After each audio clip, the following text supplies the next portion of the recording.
The massive deployment of troops for operations within and among the civil populace has opened a new prospect on human rights issues requiring a new approach. Thus, this seminar is one of the means of dealing with human rights issues arising from the contemporary operating environment.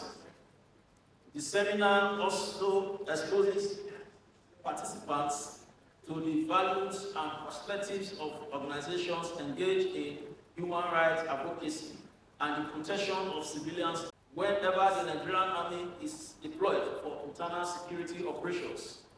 It is for the defense and protection of civilians and their rights, particularly the right to life.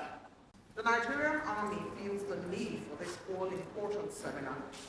If you look at your program, you would see just the tip of the iceberg of the work of the Nigerian Army in protecting civilians in conflict areas. The Nigerian Army abides by human rights, rules, and regulations, but are still concerned about the few areas and issues of human rights, as no one can get it 100%. But the Nigerian Army has placed on its front burner the information that indicates that there are some misconceptions and perhaps gaps and room for improvement.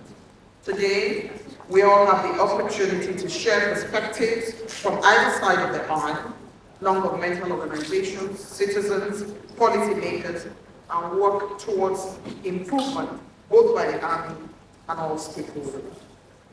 Securing a country within the ambit of contemporary security environment involve harnessing the efforts of citizens in a whole-of-nation approach, because the operations are conducted within civilian-populated areas.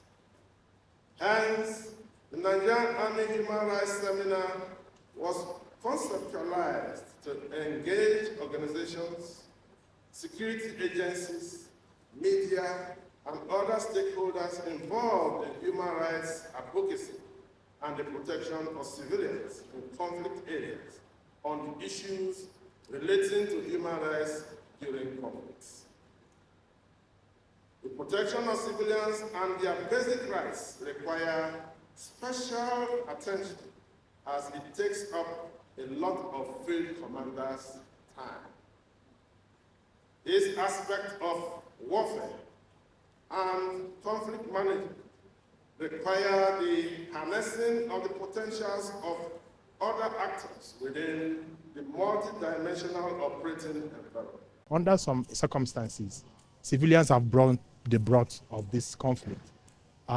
If you look at the attacks that have taken place, if you look at some of the strikes that have taken place, civilians have been casualties. So I guess there is need for this conversation.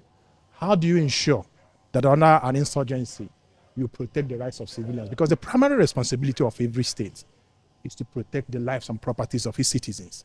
Where the state is unable to do that, the state has to reconfigure its security apparatus and ask critical questions. So I think this conversation is actually to ask critical questions. How do you ensure that under an insurgency, you continue to protect the rights of civilians? Two principles. The principle of do no harm, which is an international humanitarian law in terms of support for whoever is in conflict within humanitarian lines of food, security, equal expression, and engagement, and the issue of collateral damage. Those of us who have no idea about conflict resolution using a gun or whatever would easily have said, if it is going to solve the problem of 200 million Nigerians, if you do an exercise that takes out 200,000, the balance is good enough for the country to continue. That's the innocent one will say that. But because we are a country that is subject to international law and compliance, in our efforts at do no harm, a lot happened.